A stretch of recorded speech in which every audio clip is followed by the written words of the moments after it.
just got myself a single scoop of mango sorbet. $3.50 plus tax, $3.79 I think. All in all, not bad. You know, I don't need to fill up on sorbet. It's like an après kind of thing.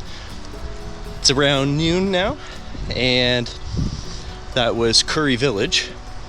And welcome back to day 2, sort of Yosemite. Now, I say sort of because even just getting here, and what I mean here is like from the campsite to Curry Village, not straightforward. This is a super popular spot, and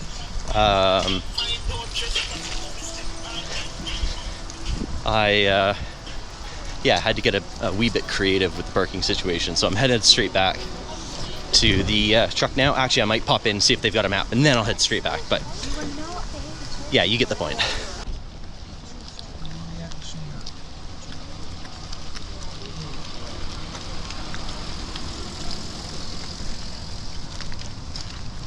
All right, no campground is perfect, but what I will say is the lack of support for people who have trailers in terms of days parking, well, I'd say it's appalling, but it's honestly just non-existent. They don't have any. Everything is car only, and yeah, so I'm left sort of, you know, doing this weird business on a corner. I don't want to be here. They don't want me to be here, but what do you do, right? I mean, I paid to enter the park. I had to vacate the site by noon, and yeah, I guess, you know, they'd rather just kick you to the curb. I don't know, but either way, what we're gonna have to do is jump on the bike, hook up on the bike trails, and then what I'd really like to do is go to the visitor center, the Ansel Adams Gallery, and the museum, and then we will head out of town and hopefully be able to do a little hike through one of the redwood groves. But I just overheard that one of them actually might be closed, so fingers crossed everything works out. But all right, let's do it now. All right, I'm going full influencer again with the handle. However, I ended up not filming anything in the village today. It was arguably largely the same, but maybe I'll have some thoughts to share with you on the walk. Speaking of which, we are at Merced Grove, which is supposed to be only like a kilometer and a bit. I don't know, like a mile, I guess. And it will take us in to see some old growth sequoias. So, heck yeah. I was actually chatting with a guy. Actually, you know what, let's just get going. I was chatting with a guy, I won't say who he was, but he was a park staff person, and he called this the sample platter approach to seeing Yosemite. So anyways, let us see. Now, I did park here up on the road, but now I'm wondering if there isn't, oh, there is actually a little bit of a parking lot, but I would not have fit anyway, so just as well. Cool. All right. Let's check it out. No bikes, no dogs. Oh, poor dogs. That's something that I find really interesting. So in, I think, Yosemite as well as other places, dispersed camping is permissible in like a pretty good amount of areas. In Canada, dispersed camping is super rare in national parks. It's like big fines and all that stuff. On the other hand, in Canada, you can have your dog pretty well anywhere, barring, like, I almost said Merced, what's it called? Lake Minnewanka in Banff, and that's just simply because of the grizzly bear denning sites in that area. Yeah, just got to keep it on a leash so that it's not chasing and disturbing wildlife and having a negative impact in that sense. So I guess actually there's another exception. So up in Jasper National Park, there is some area of woodland caribou that are sensitive to dogs, but in interest of fairness, they're sensitive to pretty well everything. So dogs, people, other types of ungulates, all that stuff. They're, yeah.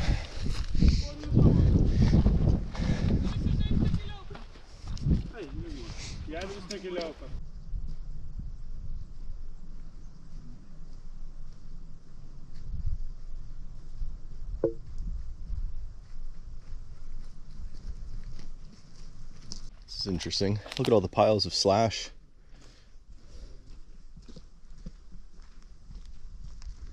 I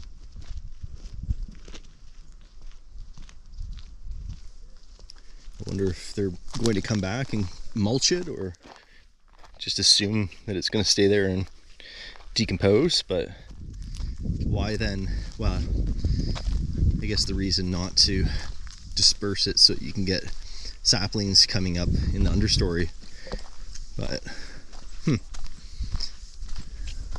some beautiful wood. Gosh, look at that.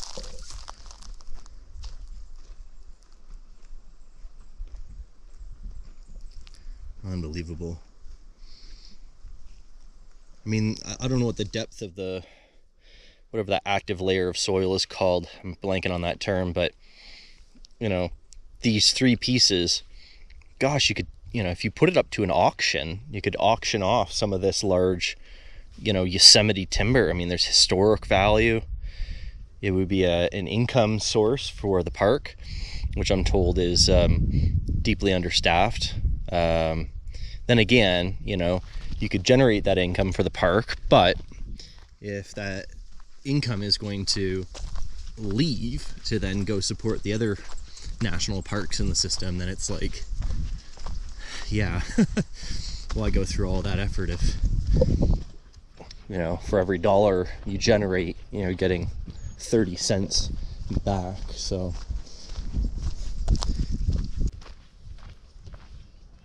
it's not like I haven't seen trees this big, but it's not, I mean, for something that's just along the side of this trail, like, I'm straight as an arrow. I know that's characteristic of the sequoia, but still, that's like, yeah, you see all the branches there, you just feel like, you know, you could climb to the top. Still thinking about these cut trees, so bear with me just a moment. But I've been thinking about Algonquin Park in Ontario, because that is a park that promotes its sustainable forest management practices, and there's even like the logging museum. So, you know, when you talk about like historically grandfathered industrial activity in a park or protected area, that's kind of a good example of one. But what they do is the parks management put a lot of effort into ensuring that there are visual corridors between canoe routes, portage routes, lake shorelines, roadways, etc. So what you don't have is this sort of, you know, user expectation conflict, etc., where you don't see a lot of the, well, whatever this is, you know, maybe if somebody in forest conservation management or forestry is out there and chime in, or note to self when I'm editing this, I'll look into it. But yeah, I think this whole trail right now is just a bit of a swing and a miss, because it doesn't feel at all like a trail. You feel like you're, if anything, intruding on like a commercial logging operation. And yeah, I think there's an, let's call this an opportunity for a new trail development in the area that preserves some of that natural heritage element to it that I think is pretty well lost here. I mean, given the size of the surface runoff grooves here, I don't know if you can see those down behind me, but like this whole hill's chewed up, so I don't even think, I was thinking a second ago, is there an argument in favor of it being accessible? But like for people in assisted chairs and devices and that sort of thing. But yeah, I'm skeptical of that, if there was any conscious effort.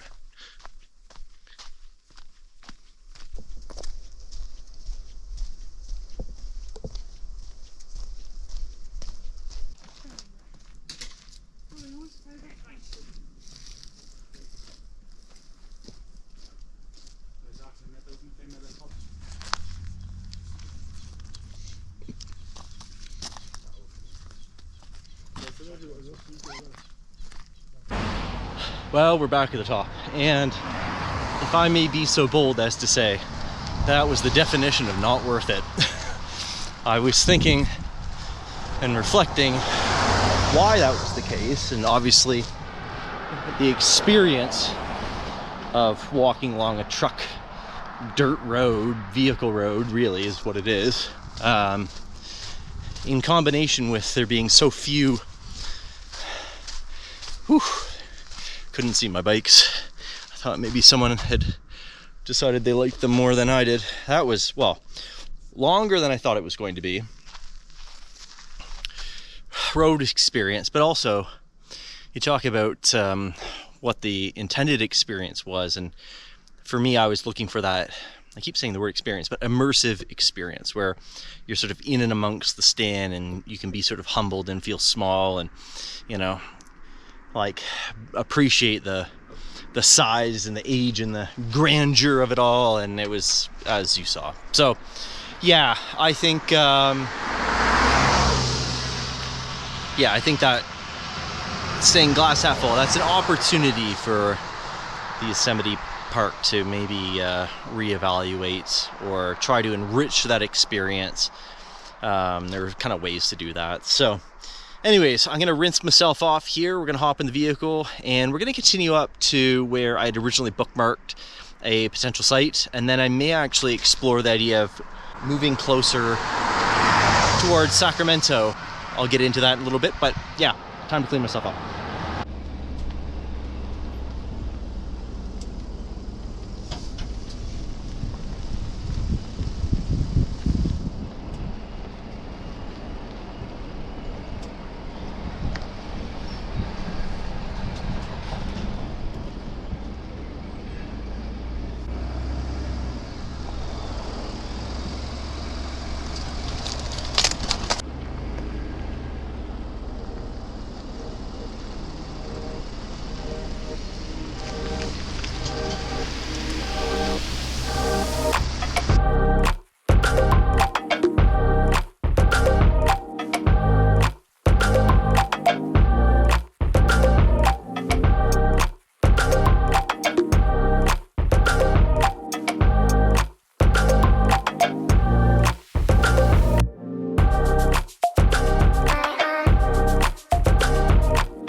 sit rep.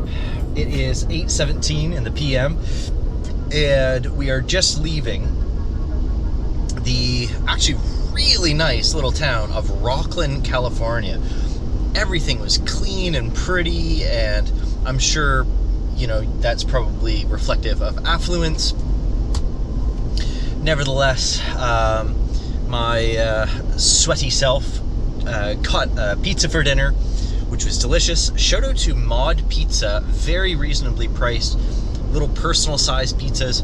I was actually thinking that I think Mod might have a really cool sort of business case on their hands as like a daily style pizza, as opposed to like get a big pizza and, you know, once every, you know, month or whatever, like people do. I don't know, I make my own at home. But yeah, topped up on some groceries from Walmart, and we are headed up to the Tahoe National Forest. Now, would I have already liked to have been there by now? Absolutely. Do we have a 2.5 hour drive? You betcha. And is there a large, I don't know, 12-ounce can of Red Bull right below you in the cup holder? I'll let you draw your own conclusions. So I'm trying not to rush because it's going to be a really late arrival, like 10:45 kind of late. But yeah, I just yeah, trying to be present, try to enjoy the drive. I haven't actually done any late night driving, but it has been, as of now, I've been on the road for 12 hours today, so it'll be a 14.5-hour day. And in the interest of fairness, I've been very lucky in the past in terms of finding really good sites in areas that I thought were going to be a struggle.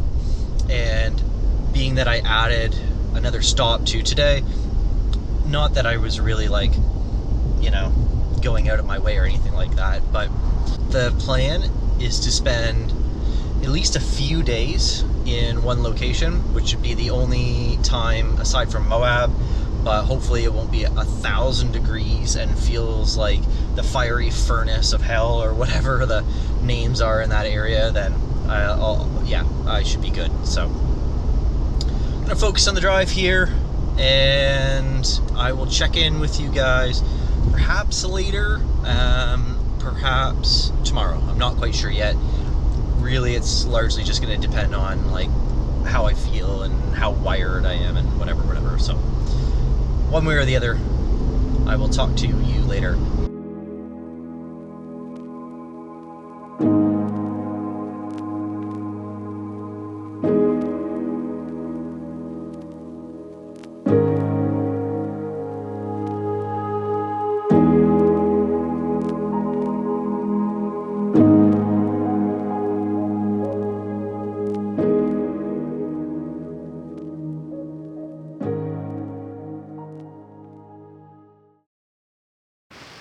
Well, good morning, and needless to say, well, I guess on one hand you could say I didn't make it, which is true, but the other hand, I think I did the sensible thing in stopping for the night, which I think is also true. The road in was a lot more gnarly than I thought it was going to be, and there are some technical sections where there are tight turns that are very off camber. Now, in a vehicle, that's fine, that has a very low center of gravity. In a camper trailer with a 100-pound air conditioner and cupboards, you know, with groceries and whatever in it, that's a very different story. And so, how you, can't give advice, how I took those turns made the trail a lot more technical, but also, it's stuff like this. The whole road at some point turned to really sharp granite, I guess. And so, yeah, the risk of ripping out a sidewall on the trailer, and it also, because of basically the non-existent amount of suspension travel that we have, means that our traveling, like our road speed was actually at like 10 kilometers an hour. If we had more suspension travel, that would definitely allow us to increase our average speed. And then of course there's a few punchy climbs, a couple of real sharp dips, narrow sections where, well, basically you'll end up seeing this in a future video, because fortunately, unfortunately, this is the way out as well. So yeah, that's enough talking to the camera, I think, for now. Let's hop in Grey Wolf here, and hopefully it should only be a few kilometers to our destination, but I fear that that might take the better part of the next hour. So such is life. All right, let's do it.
All right, sit rep. We have arrived at the lake that we intended on driving, but we've also, where is it? There was a sign somewhere that, yes, here it is. End of Forest Service maintained road. That was the maintained part. Now, I joke because obviously they've dumped a bunch of crushed gravel and gravel on here to, you know, create a drivable road surface, etc., etc., etc. However, being that that was the maintained bit, does not exactly fill me with confidence or much inspiration on what things would look like if we actually tried to go where we wanted to go, which was, let's see, I'll take you down this way. So that big hill there, I believe up in it, on top of it somewhere, is where we were headed. I know, right? So the hope was to spend like the better part of a week just hunkered down, not hunkered down, but like relaxing in an actual campsite and do some camping. In fact, I've even put on one of many white t-shirts I've managed to destroy in various ways. So, right? Decisions. Well, I'm gonna have a look at the map and yeah, try to make a decision from here. Okay, the infamous "you are here." So we came in along this, which this section here to here has been hours, like genuinely hours and hours. I'm going slow because I don't want to shake my trailer to death or, you know, accidentally scrub it on the side of a sharp rock, which I did. Well, the rock wasn't thankfully sharp, but I heard the squeak and then I did it to both trailer tires like just a second ago. So yeah, this is a lot. Like, where did we camp last night? Probably around here. So I'd have to look at the clock, but I'd say there to here is like at least an hour, right? And I thought it was going to take an hour to get to here, which is where we were headed. Now, Fauchery Lake, that's group camping only. There's a campground here, but there's like a bunch of dispersed sites all along the way. It's beautiful where we are, but what I really wanted to do was go into this area because it has, basically it's all open, I guess it'd be granite with like sparsely treated. It looks like the moon. There's also this, right? So one option we have is, I did see some campsites along here, and the one option we have is to drop the trailer and then do a scouting mission, and that would be the sensible thing to do, so that we don't get stuck somewhere. But yeah, look at all these options up here, right? Oh, okay. Oh, this is interesting. So I did see a sign that was saying this way to something else, but all of this is going to be, you know, paved. Oh boy, I need some coffee. All right, I had a thinking nectarine, although I did injure myself in the process of said thinking nectarine retrieval. However, I've decided we're not about to camp where we are, and the only way to any potential campsites is down that hill, and I'm pretty sure, based on the map, there is the potential for a turnaround. So we're gonna go down. At that point, we're gonna start looking for a camp. There's a beautiful lake, and if we can find a spot to set up camp, I think this will be just as good as Sawmill Lake. But I will then evaluate in the day or days coming forth whether or not I want to unhook and go on an exploratory mission, which I think would be a good idea. So yeah, onward and downward. It's the downward that concerns me, because in the past, I have found it difficult reversing up steep gravel hills, especially when the limited slip is not installed. So yeah, Have faith in yourself, Colin. Have faith. I can do this. This is definitely going to be one of those GoPro effect moments where you're like, oh, what a nice flat road down to this lake. But the fact that you can see the lake on an angle like that should give you an idea about some of the steepness. Now, is it the steepest road we've ever driven down? Not by a long shot. It's probably only like 3 degrees. Let's see. Off-road status. Okay, it's 6 or 7 degrees. And we haven't even got to the steepest bit yet. So, I may actually, for what it's worth, buckle up. I should have been anyway. Sorry, Mom. 7 degrees. I'll give you a better view. 8 degrees.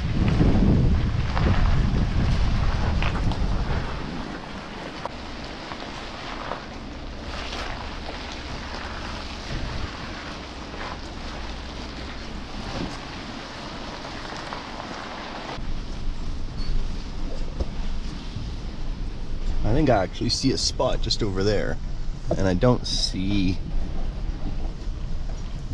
anybody in it, so I might even just play it real conservative and just back her down in. We'll get out in a second and have a look. This is sort of my view. You can see I'm kind of doing some guesswork there in terms of, you know, low-hanging branches, and then this side here as well. Pull it off here a little bit.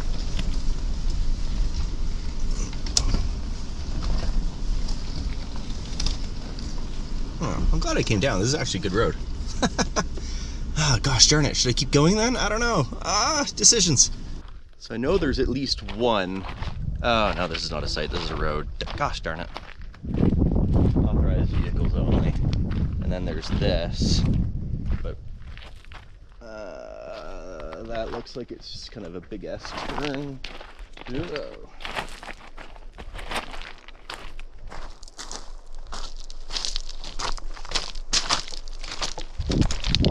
I know there's a site out on that little peninsula.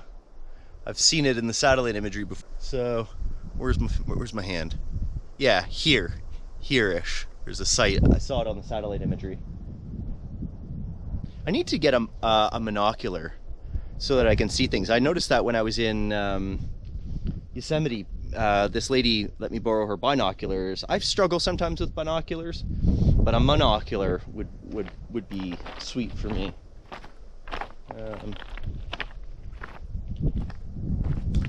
Okay, pros and cons.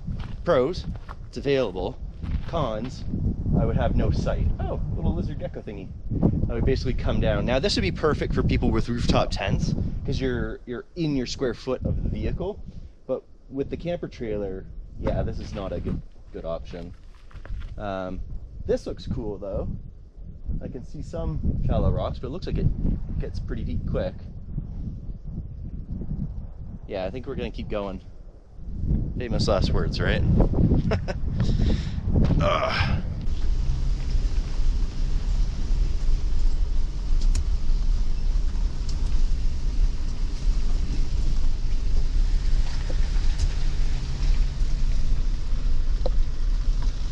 Lots of room.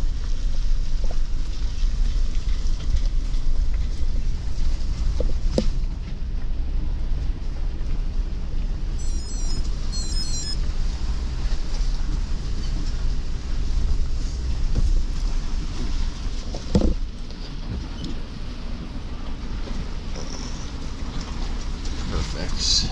Between the two rocks and then over the round ones. So we've made it here.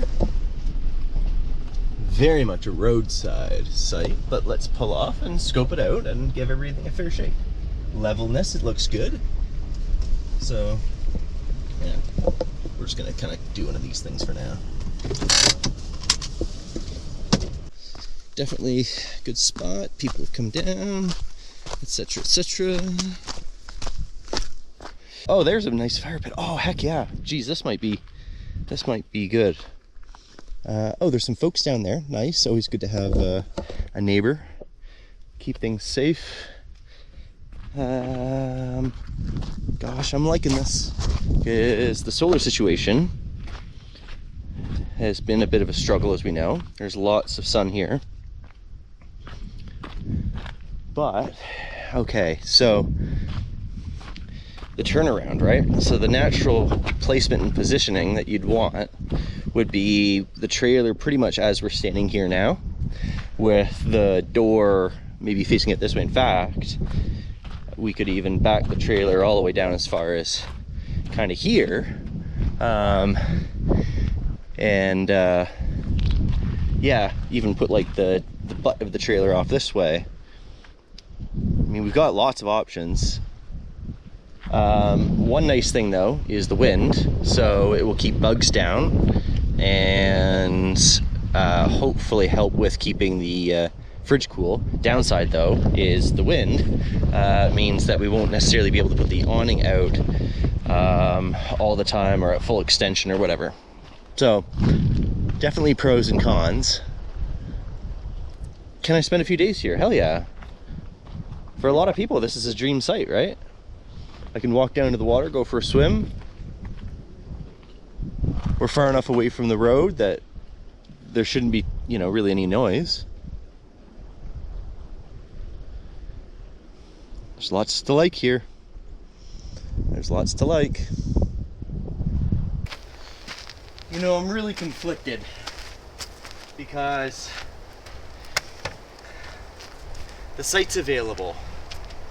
It's a rough entrance and it's a difficult turnaround, but the site's available. And I think I'm feeling pressured just to pick something because of how the road has been thus far.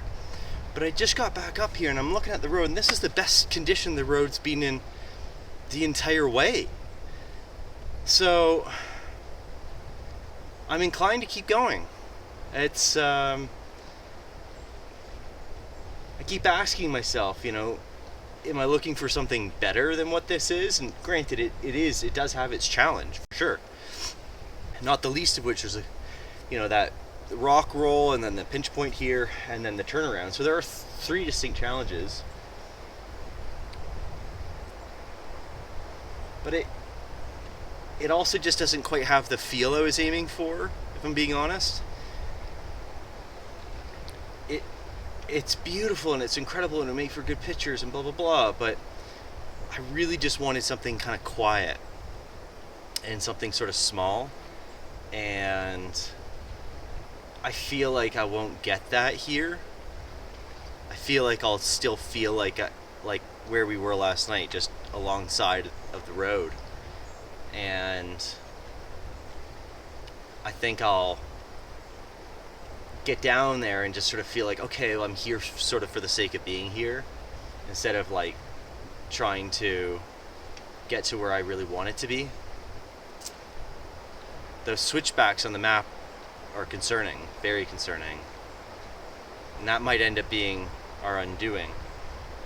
But is it worth trying? I think so.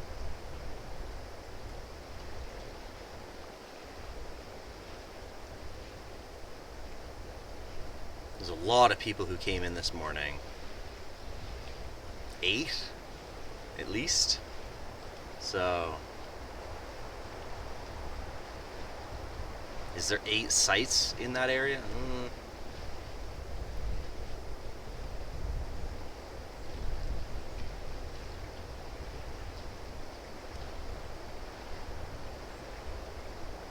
I'm gonna keep going. I just think it'll be a challenge, and then the question is sort of for what, and I'd rather the challenge to get where I originally wanted to go. I think I would feel disappointed if I didn't at least try.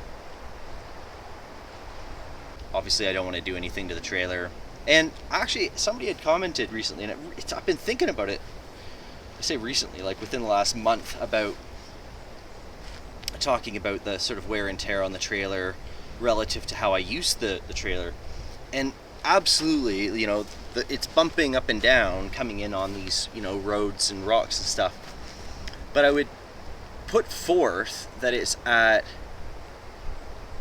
the same, if not much less, than if you were to hit like an expansion joint driving along the highway at 100 kilometers an hour plus. So there's an increased frequency, but I don't think it's anything more in terms of like force involved. Like we're driving at 5 kilometers an hour here.